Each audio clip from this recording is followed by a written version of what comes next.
Will robot chefs be here before you know it? So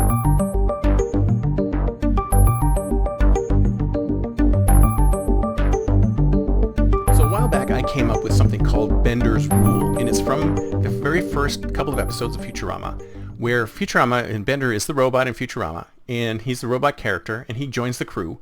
But one of his dreams at the time was to become a chef. He wanted to become a chef. He wanted to work with food. He wanted to feed people. So what ended up happening in the first episode, or one of the very early episodes, they gave him the job of being ship's cook. So they let him cook. Now he's a robot. He doesn't know how to taste. He doesn't know how to smell. He doesn't know how to make something that's good. So he cooked something for the crew, and he practically killed them because it was overloaded with salt. He had no idea how things tasted. He had no idea how to make food. And if you think about it, and this is what happened in the early days of generative AI, which is, less than a year ago, you could ask generative AI to create recipes, and it could create recipes, but I remember reading an article once where somebody said if they create a recipe which would basically turn into poison. AI couldn't figure out how to make something that humans could like.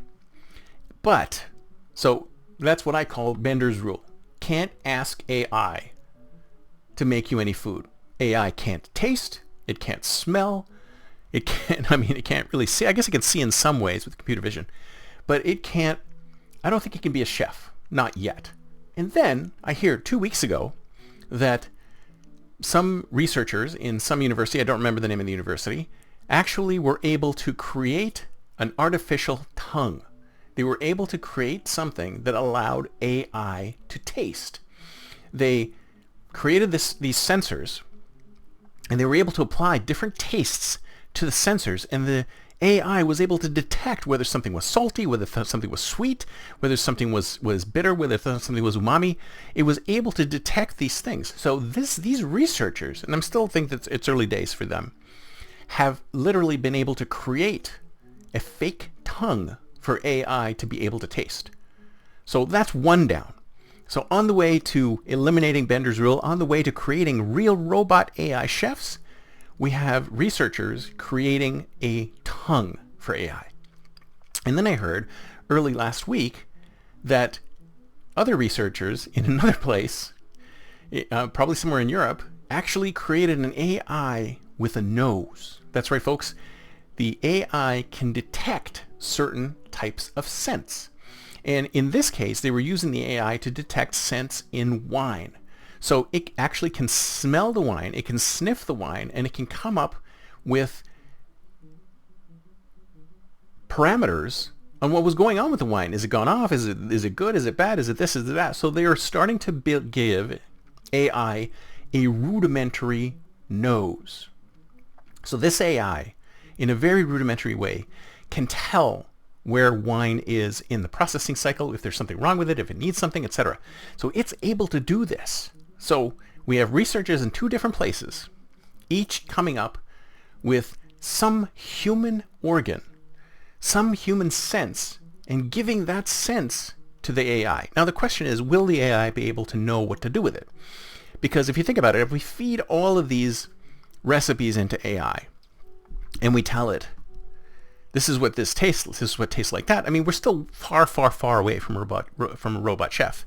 Even if we took an AI and gave it a nose and gave it a tongue and programmed it, we're probably still pretty far from a robot chef that can actually create something new and different. I mean, I'm sure you'd be able to ask it to recreate something.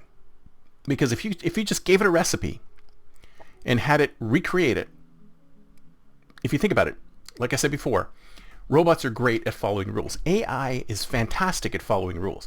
If you gave it a set of rules, it will follow that set of rules to a T, which is exactly why AI is so great at driving.